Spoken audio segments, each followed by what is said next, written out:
Dans quel domaine on est fidèle dans notre vie humaine? Comment on développe ce don de Dieu, ce don de la fidélité en nous? Mais la question par-dessus tout, c'est est-ce qu'on est convaincu par Dieu au point d'avoir une fidélité active à toute épreuve?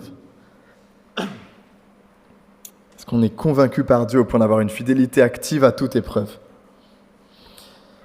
Alors j'ai plusieurs exemples de personnes qui ont été fidèles et qui se sont accrochées à Dieu pendant toute leur vie, malgré des épreuves parfois lourdes, des personnes proches dans mon entourage. Et l'une des personnes les plus proches dans ma vie, ça a été mon grand-père, Daniel. Pour ceux qui, certains le connaissent, il a été membre avec ma grand-mère, ils ont été membres ici à Ozoir de l'église il y a maintenant une trentaine d'années. Sa vie, la vie de mon grand-père a été un vrai enseignement de persévérance, d'attachement et de fidélité à son Dieu. Et je suis témoin de choses, de tellement de situations où sa santé n'était pas bonne du tout, et son réflexe était de penser à son Sauveur, à Christ. Et juste avant de rejoindre son Sauveur, justement, quand il était bien diminué physiquement, ses dernières préoccupations, ça restait toujours les mêmes. Que Christ continue son œuvre dans sa famille, même après son départ. Il demandait même à ce qu'on lui lise certains passages dans la Bible. Il a notamment fait cette demande avec 2 de ses fils, qui n'étaient pas dans la foi. Il a fait ça dans les derniers jours avant de partir. Alors ça témoignait un peu plus de la fidélité qu'il avait, et moi ça m'avait touché quand j'ai appris ça, quelques jours après. Alors, pourquoi je commence par ça? Peut-être vous l'avez deviné, mais ce matin, on est toujours dans notre série de l'été, sur les fruits de l'esprit. On a vu jusque-là 6 fruits différents. Aujourd'hui, on va voir le 7e, qui est la fidélité, la foi. On va lire justement dans quelques instants le texte. Mais pour faire un court rappel de l'épître, où ça se trouve, on est dans Galates, et Paul il s'adresse à des croyants qui commençaient à se perdre dans des faux enseignements concernant le fait d'être justifiés par la foi.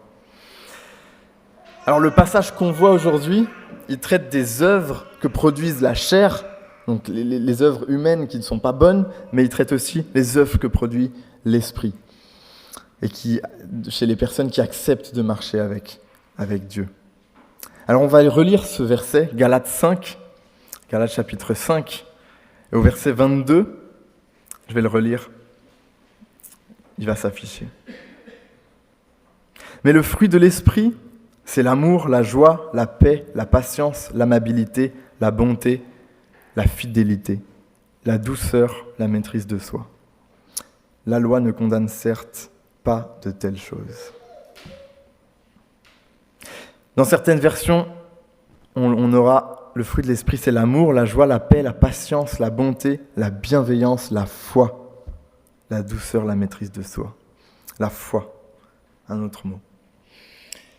La fidélité fait partie du fruit de l'esprit en nous, l'esprit de Dieu en nous, ce que l'esprit de Dieu va produire dans notre vie.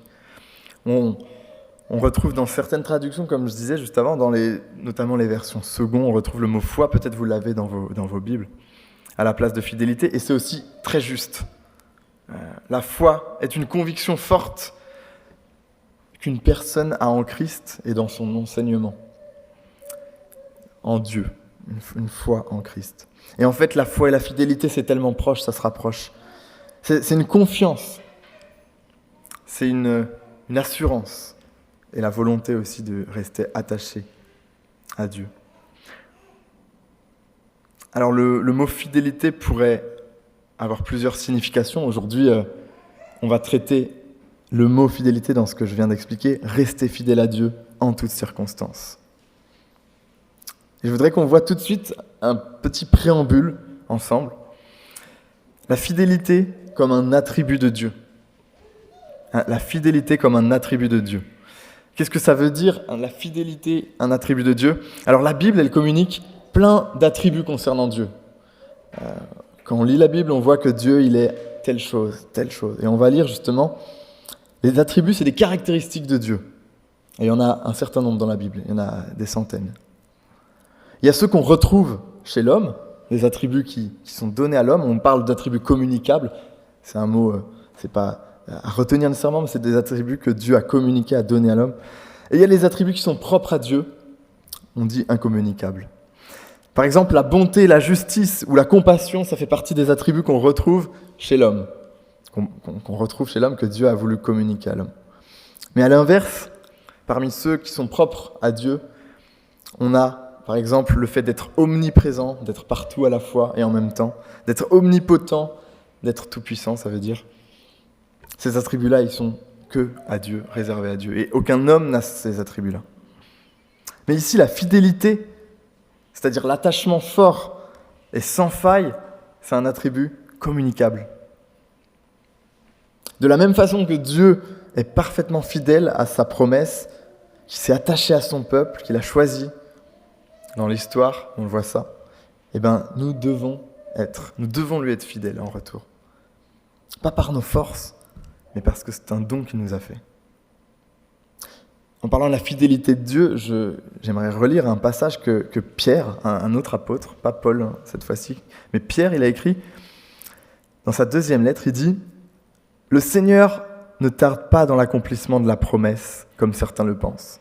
Au contraire, il fait preuve de patience envers nous, voulant qu'aucun ne périsse, mais que tous parviennent à la repentance. » 2 Pierre 3, verset 9. Encore, c'est un des nombreux passages où on peut voir la fidélité de Dieu. Il ne tarde pas dans l'accomplissement, mais il fait preuve de patience envers nous. Et l'objectif, c'est que tous parviennent à la repentance, à se détourner du péché et se tourner vers lui. Lui demander pardon. Alors on est appelé à l'imiter en cultivant justement cet attachement, cette fidélité envers lui, cultiver ce fruit qui peut venir que de lui. Parce que c'est vrai que si la fidélité c'est donné par Dieu, on peut dire oui, c'est un don de Dieu et c'est une réalité absolue, on ne peut pas le contester, c'est un don. Il est de notre responsabilité en tant qu'homme de le faire fructifier. La fidélité, c'est une attitude de cœur avant d'être des actions ponctuelles dans nos vies. Et elle se développe dans notre relation permanente avec Dieu. J'aime ce que un théologien, un grand théologien qui a écrit tout un livre assez important, une systématique on appelle ça. Wayne Grudem, il dit à ce propos, et il écrit à propos de la part qu'a l'homme et qu'a Dieu dans tout ça. Et je cite ce qu'il dit. « Notre rôle est à la fois passif et actif. Nous dépendons de Dieu pour être sanctifiés. En même temps, nous nous efforçons de lui obéir et prenons des mesures qui contribuent à notre sanctification. » Et il fait que rappeler ici, Grudem, il fait que rappeler 2 réalités bibliques qui ne s'opposent pas.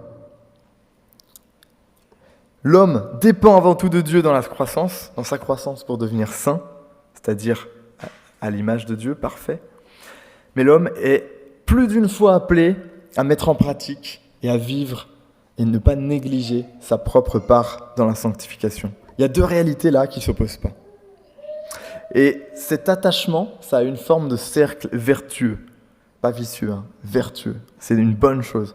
Plus on s'attache, plus on fait confiance et on est fidèle à Dieu, plus cette confiance est nourrie en retour.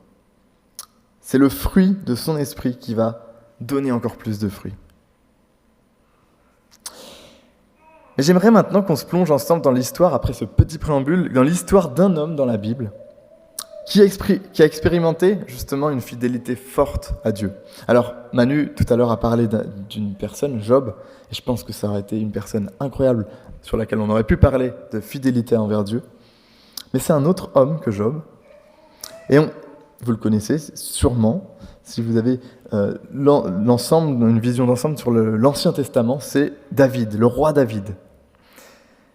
Et on va lire un texte qu'il a écrit dans les psaumes, psaume 63. Et je vous invite à ouvrir, du coup, si vous avez vos Bibles, le psaume 63 ensemble. Il va s'afficher également. Psaume 63, psaume de David, lorsqu'il était dans le désert de Juda. « Ô Dieu, tu es mon Dieu, je te cherche. Mon âme a soif de toi, mon corps soupire après toi, dans une terre aride, desséchée, sans eau. C'est pourquoi je t'ai contemplé dans le sanctuaire pour voir ta force et ta gloire, car ta bonté vaut mieux que la vie. Mes lèvres célèbrent tes louanges, ainsi je te bénirai toute ma vie. Je lèverai mes mains en faisant appel à toi. Je serai rassasié comme par une nourriture succulente et abondante. Et avec des cris de joie sur les lèvres, je te célébrerai. Lorsque je penserai à toi sur mon lit, lorsque je méditerai sur toi pendant les heures de la nuit. Oui, tu es mon secours, et je crie de joie à l'ombre de tes ailes. Mon âme est attachée à toi, ta main droite me soutient. Mais ceux qui cherchent à ruiner ma vie iront dans les profondeurs de la terre. Ils seront livrés à l'épée, ils seront la proie des chacals. Le roi se réjouira en Dieu. Tout homme qui prête serment par lui pourra s'en féliciter, car la bouche des menteurs sera fermée. C'est la fin de la lecture de ce psaume, on l'a lu en entier là. Et on va voir un premier point ce matin, en tirant de ce psaume, la fidélité, c'est un fruit ancré même dans l'épreuve. La fidélité, un fruit ancré même dans l'épreuve. Premièrement, le fruit de l'esprit, c'est la fidélité. C'est ce que dit Paul dans Galates, chapitre 5, verset 22. Le fruit de l'esprit, c'est... Et il parle de la fidélité. Mais une fidélité à qui ? À quoi ? La question, elle peut se poser. À quoi on est appelé à être fidèle ? En soi, il peut être facile d'être fidèle dans plein de domaines de nos vies, mais pas nécessairement ce que Dieu voudrait. Par exemple, être fidèle dans les jeux d'argent pose problème. Problème d'addiction, d'endettement. Il y a des risques qui sont évidemment liés à tout ça. On peut être fidèle à plein de choses. Mais la fidélité, selon Dieu, dépasse cette notion de fidélité du monde. Le sens que l'apôtre Paul donne dans Galates, chapitre 5, nous indique que la fidélité est une foi, une confiance qui se retrouvera à tout instant de la vie, même dans l'épreuve.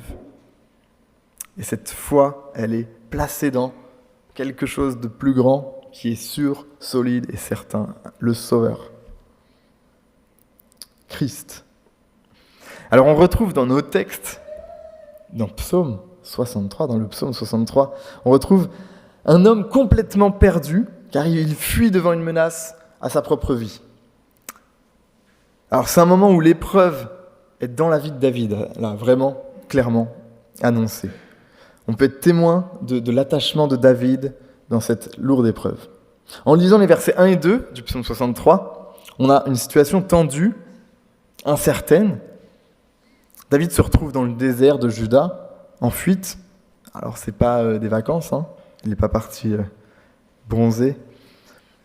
L'écriture de ce psaume a été très probablement faite alors que son fils Absalom cherchait à le faire mourir. Il cherchait à tuer son père. Il voulait prendre le pouvoir en Israël. David fuit. Et il a l'âme assoiffée, comme on voit dans le texte. L'âme assoiffée, David va s'en remettre à Dieu. La question, c'est quelles sont, nous, dans nos vies, les situations inconfortables comme celle-ci, des situations passées ou présentes qui pourraient nous amener à ce genre de mur devant nous. Quels sont les réflexes que nous pouvons avoir lorsque nous sommes dans ces moments-là ? Ici, nous voyons à quel point David avait ancré sa foi dans une espérance qui est bien supérieure à tout ce qui se trouvait dans ce monde. Et voilà un autre élément à propos d'une caractéristique de la fidélité. Il y a un poète français, un grand poète français, Charles Baudelaire. Certains le connaissent. Vous avez peut-être vu ça dans les textes en français à l'école. Charles Baudelaire, grand poète français du 19e siècle, il a dit cette phrase. « La fidélité est un vice de pauvre. » La fidélité est un vice de pauvre. Difficile comme phrase. Alors ici, le sous-entendu suscité par Baudelaire, c'est que ce sont les pauvres qui développent de la fidélité car ils n'ont pas tellement le choix en fait dans leur vie. Ils ont tellement peu de choses qu'ils s'attachent à ce qu'ils ont et ils sont fidèles. Voilà le vice dont Baudelaire parle là. Alors on comprend bien qu'il ne dit pas ça de façon très positive, mais plutôt assez péjoratif envers les pauvres.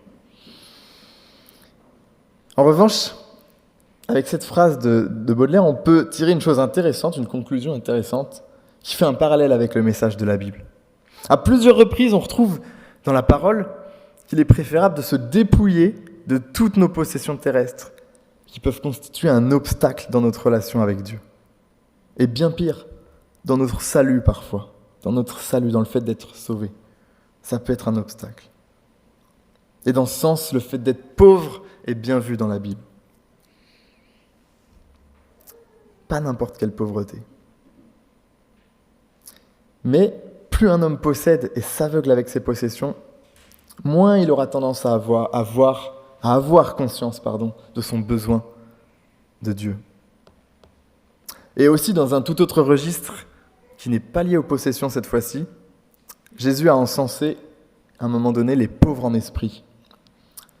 Les pauvres en esprit, on le voit dans le Sermon sur la montagne, on l'a vu il n'y a pas longtemps à l'église d'Ozoir, le Sermon sur la montagne, et tout au début, il y a un rappel que le royaume des cieux appartient à ceux qui se disent pauvres en esprit.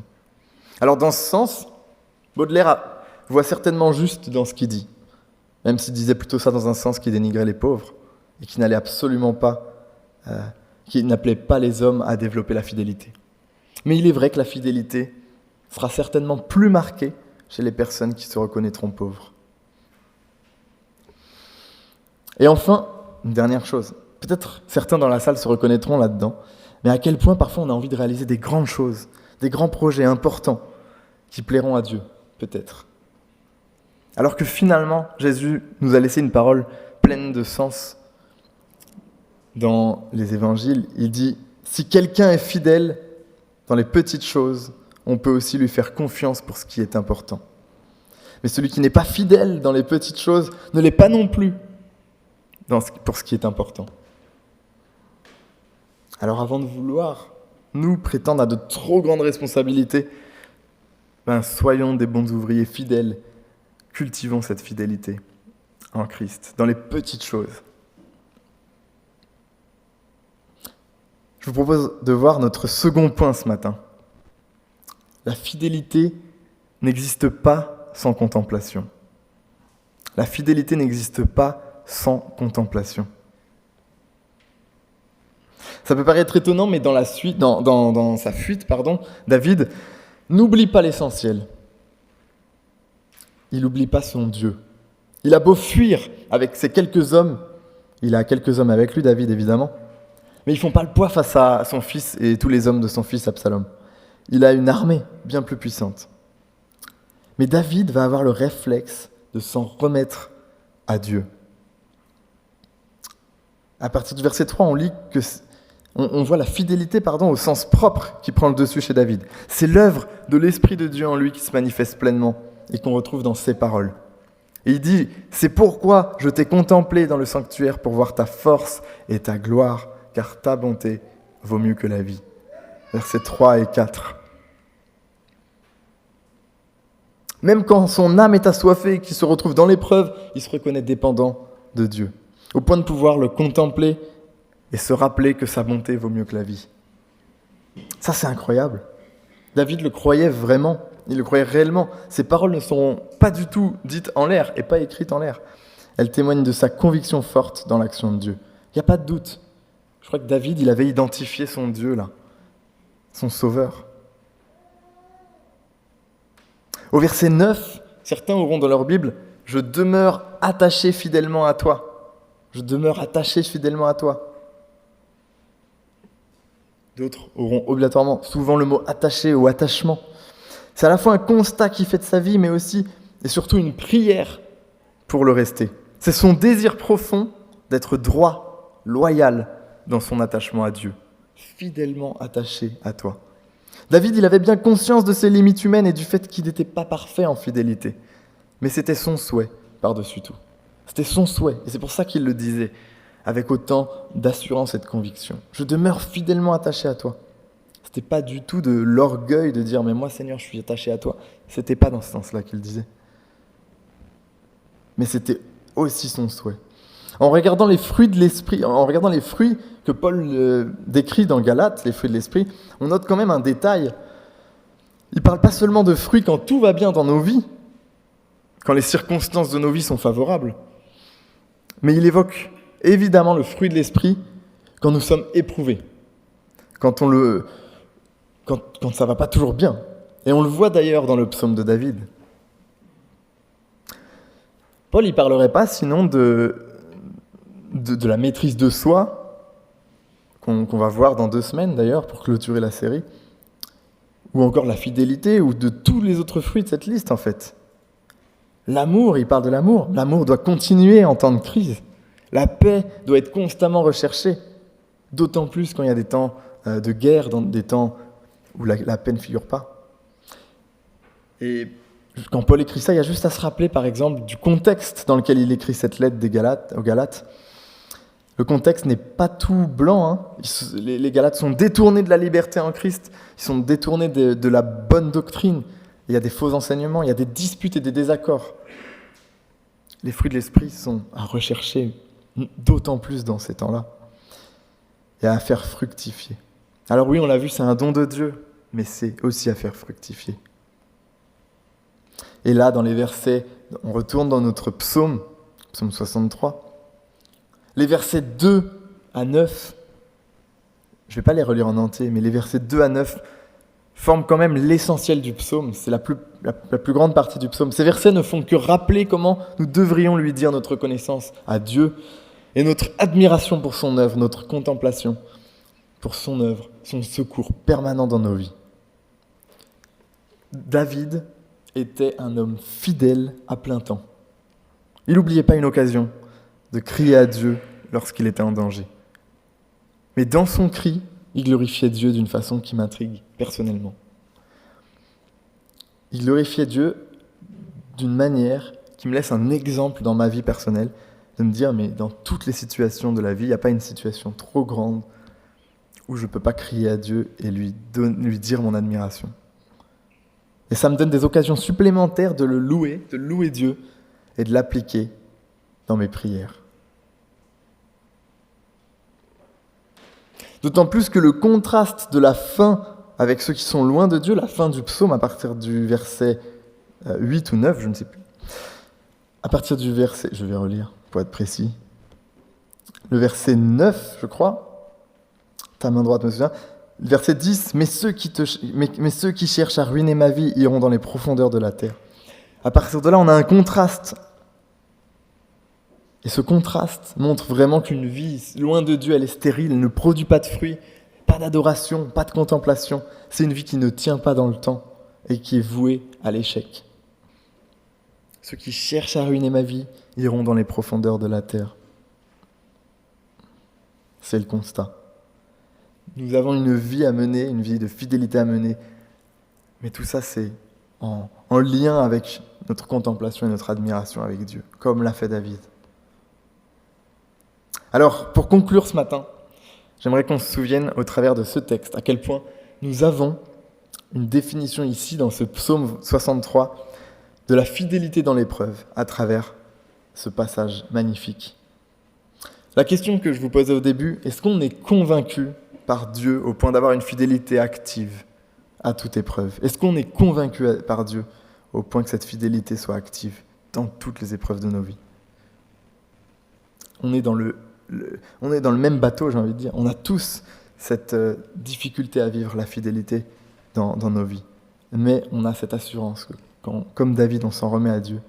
Dieu répond et Dieu est là. On est naturellement des êtres chez qui la fidélité fait défaut à cause du péché en nous. Alors laissons toujours plus Dieu à l'œuvre par son esprit qui porte du fruit en nous afin de gagner en fidélité. Et ainsi la fidélité grandira dans nos relations, dans notre relation avec Dieu, mais dans nos relations aussi avec nos proches, notre famille, nos amis, les relations plus compliquées, plus tendues. Évidemment, c'est pas toujours simple. Prenons l'exemple parfait de la fidélité dans nos vies, de Dieu, fidèle jusqu'au bout, jusqu'au point de livrer son Fils Christ pour nos péchés.